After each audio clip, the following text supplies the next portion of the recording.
Bederatziak laurden gutxi ditugu, eneko Goia Donostiako alkateak pasaden astean esandako adierazpen batzuek nolabaiteko polemika ekarri dute. Batzuk alde agertu dira, beste asko kontra. Kontua da, hiria dagoeneko ekintzez eta turistez gainezka dagoela iritzita 2030ean Gipuzkoako hiriburua. Munduko futbol txapelketaren egoitza izan ez dadin hainbat auzo elkartek gutun bat bidali ziotela FIFari. Bada, eskari hori kritikatu du publikoki eneko Goia alkateak ezezkoaren kluba izatea ere egotzi die, eta haiengatik balitz zioen Goiak Donostiak ez lukela nazioarteko oihartzunik izango. Ezezkoaren klubaren beste agerraldi baten aurrean gaude da, ez? Egia esan, ilusioa sortu beharko duken apustu baten aurrean, horrelako jarrerak ikustean eri ulertezina egiten zait. Jarrera horrekin, Donostiako hiriak ez luke ez klasikorik izango, ez Donostikapik izango, ez Behobiarik izango, ez nazioarteko zinemaldirik izango, eta nik uste dut hiri honek demostratzea gai dela horrelako gauzak antolatzeko, arroioteko moduko gauza izan beharko ditzateke da.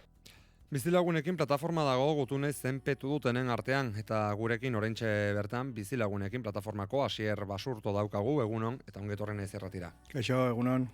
Bizilagunekin plataformako ordezkari bezala aurkeztu zaitut, baina eneko Goiak erabili dituen hitzak erabiliz, ezezkoaren klubaren partetzat hartzen duzu zuen buru, Asier? Bueno, azken hamarkadan proiektu askori ezezkoa eman beharrean aurkitu gera, ikusten degulako proiektu gehienek bilatzen dutela turismoa erdigunean jartzea eta gutxi batzuen negozioa, eta kalte asko ekartzen dituztela herritarrentzako.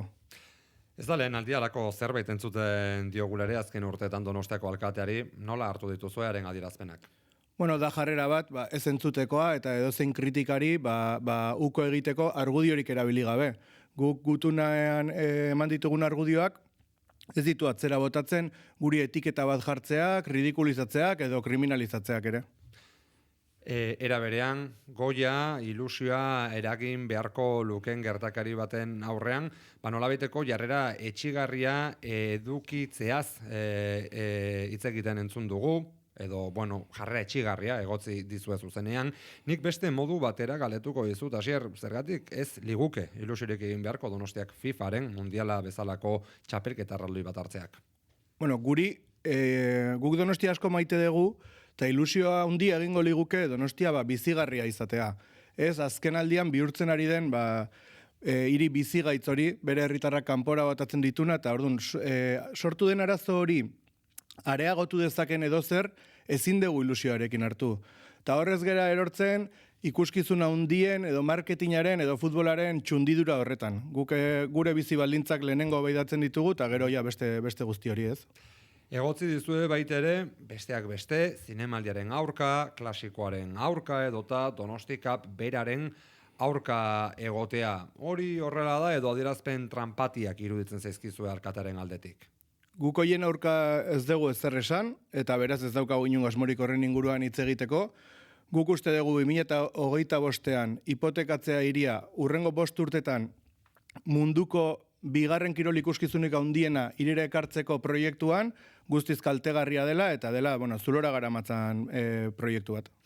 Errotzeari ere galetu nahi dizut, eta aipatu ditugun bi ekintza hauen inguruan, adibidez, bereziki klasikoa edota Donostikap, zeren alderatu daitezken egoerak dira. Alegia, gurean hamarkadez errotu diren klasikoa, bezalako kirol ekintzak alderatu daitezke FIFaren futbol munduko txapelketarekin? Zalantzari gabez, tamaina aldetik, volumen aldetik, eta promozio turistikorako duten indarragatik, ez dira alderagarriak, baina esan bezala, ez genuke nahi desbideratu gaitik, eta iruditzen zaigu hori dela hain zuzen ere deklarazio horietan egiten den saiakera, ez?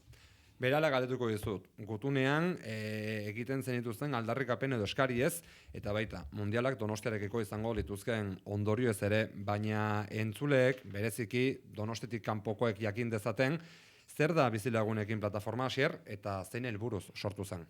Bizilagunekin plataforma sortu zen 2018an, eta gera desazkunde turistikoaren aldeko Donostiarren plataforma. Guk nahi dugu gai honen inguruan eztabaida sortu lehendabizi, Uste degulako pentsamendu bakarra sustatzen dela neurri handi batean hiriko hainbat eragiletatik, turismoa beti ona da, turismoaren hazkundea beti pozgarria da, eta gu bilatzen dugu hori zalantzan jartzea, badagolako herritarren artean kezka bat, eta baita ere indarrak metatzea, herritarren bizi baldintzak erdigunean izango dituen hiri eredu baten alde. Eta hortan gabiltza urte askotan, mobilizazioen bidez, gutunen bidez, artikuluen bidez, eta kaleko lanaren bidez ere. Turismoa ez da berria Donostian, baina akaso azken urteetan neurrigabeko hazkunde bat ikusi dugu, ala pentsatze dute herritar askok, Bizilagunekin plataforma 2018an sortu zela azaldu diguzu, akaso pixkat inflexio puntua hortxe topatuarko genuke edo zertxo bedenago, 2016an, kulturaren Europako hiriburu izan zenean Europa, Donostia barkatu. Bai,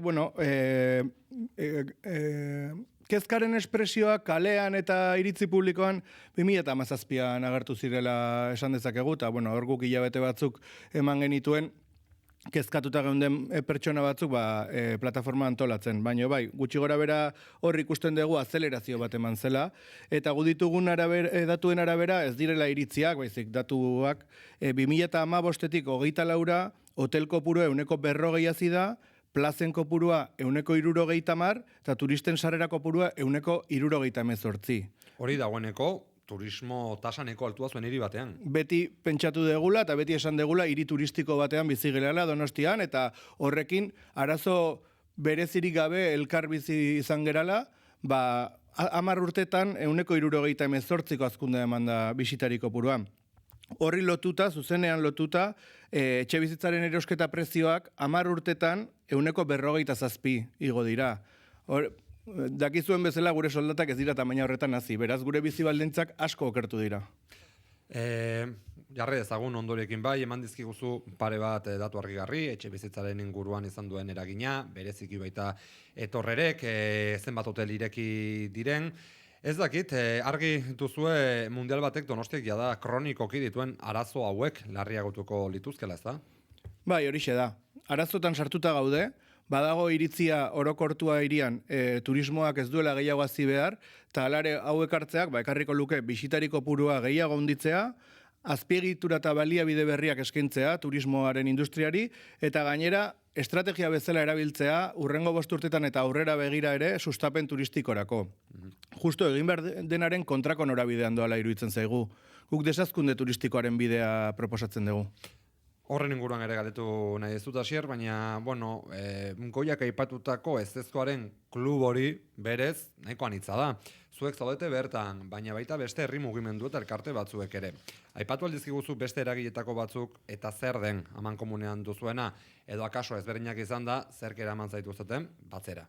Guk gutun hau 6 auzo elkarterekin sinatu dugu, auzo desberdinetakoak, baina azken urtetan bestelako hiri eredu baten aldeko mobilizazioetan parte hartzen ari gera 10 eragile, ez dakit, 50 gora gutxienez, esango nuke, eta hor gaude denetik, gu turistifikazioan zentratuta gaude, auzo elkarteak daude, baina baita ere daude elkartasunera dedikatzen dian elkarteak, elkarte feministak, ekologistak, proiektu zehatz baten bueltan sortu direnak, eta denetarikoak, auzo guztietakoak, jende gazteak eta zarrak osatutakoak, kezka hirian orokortua da, eta hemen eredu honekin gutxi batzuk bakarrik irabazten dute, beraz, haserre dagoen jendea eta kezkatuta dagoen jendea asko da. Esan genezake baita ere gaina eragina orokortua dela, auzo bakoitzak bere idiosinkrasia duelako, bere berezitasunak, baina modu batean edo bestean, zentroan demagun etxe bizitza gutxiago daudelako, etxe bizitza turistikoen ondorioz, baina horrek ere eragiten du. Altza edota Intxaurrondo bezalako auzo batean ere eskaintzak bere egitea, eta horrek eraberean eragina du inguruko herrietan, Oarsoaldean, Buruntzaldean, eta bar. Bai, zarantzari gabe. Horregatik hitz egiten dugu beti hiri ereduaz. Askotan, saiatzen dira gaia mugatzen ikusgarri den horretara, ez? Turista kopurua, edo ondartza beteta, edo trafikoaren ez dakitze atasko.